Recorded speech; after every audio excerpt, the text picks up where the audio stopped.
Isang mapagpalang araw muli mga parts. Usapang main quest ulit tayo. Nandito tayo sa Great Sabuk Wall Camp na mapa, no? Sa may bandang gitna.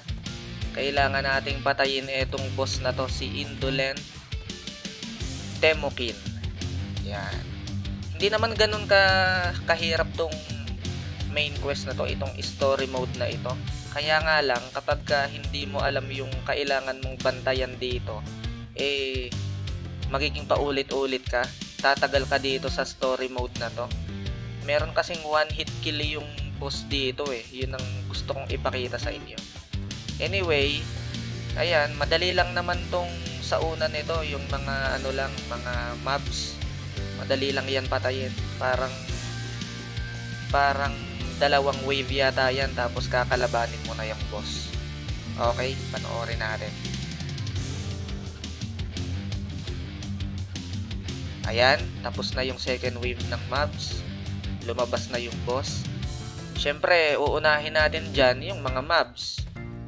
Takbo-takbo ka lang. Hit and run tayo dyan. Ganun naman kadalasan ng technique dito sa mga story mode na to. Pero yun nga, kailangan mong... Kasi syempre, pag dumikit ka sa boss dyan, aatake yan. And meron kang kailangang bantayan dyan, yung one hit kill niya. Hindi mo siya madadodge kahit na gumamit ka nung evade, mawa one hit kill ka.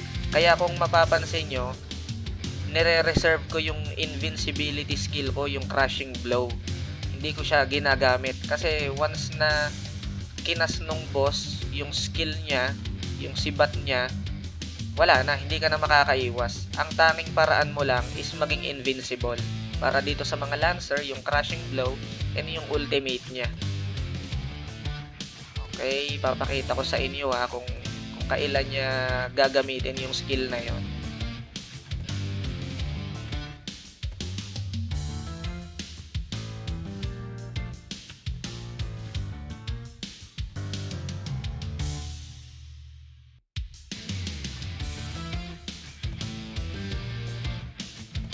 Ayun no.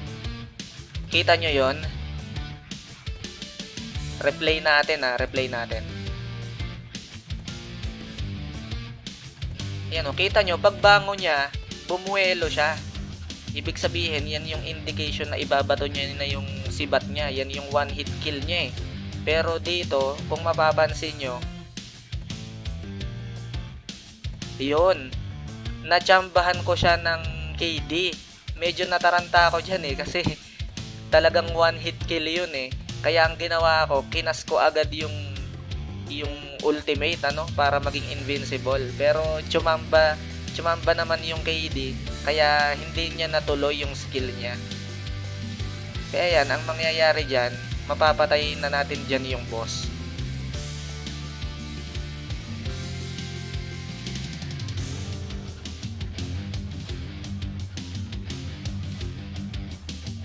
Yan, patay na yan dyan. Pero, hindi pa dyan natatapos ang lahat. Meron pang round 2 ng boxing. Ayan. Ayan bubuhay ulit siya, tapos lalabanan mo ulit siya.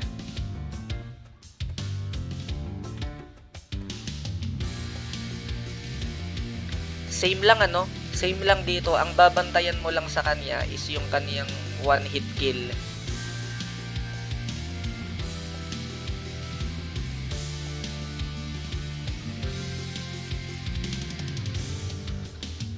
Yan, dito, pag nakadeal ka ng enough damage sa boss, magtatawag siya ng mob. So, ayan na Yan, ingat ka na dyan. Syempre, uunahin mo na muna yung mga mobs dyan.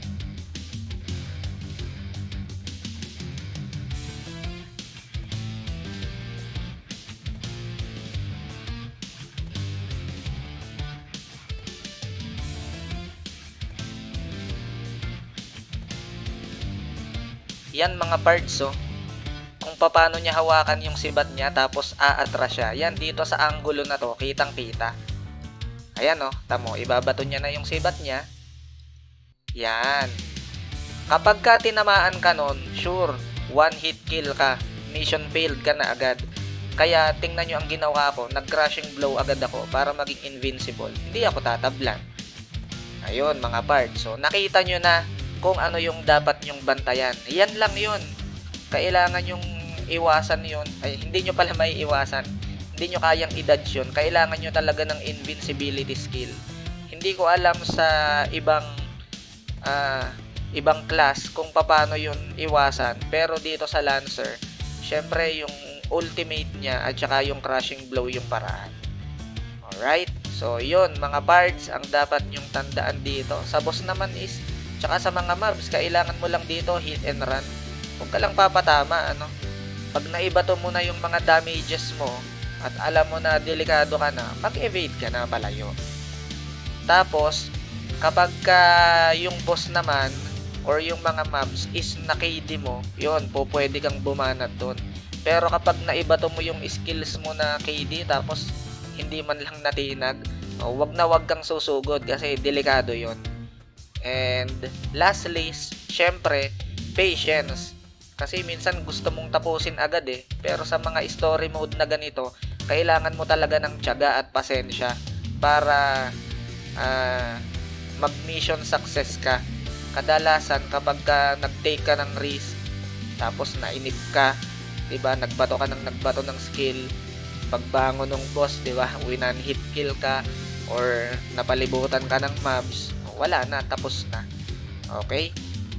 Alright mga pards, sana nakatulong sa inyo tong video na to para matapos nyo tong story mode na ito, and good luck sa journey nyo sa main quest. Again, this is 777 Gaming signing off.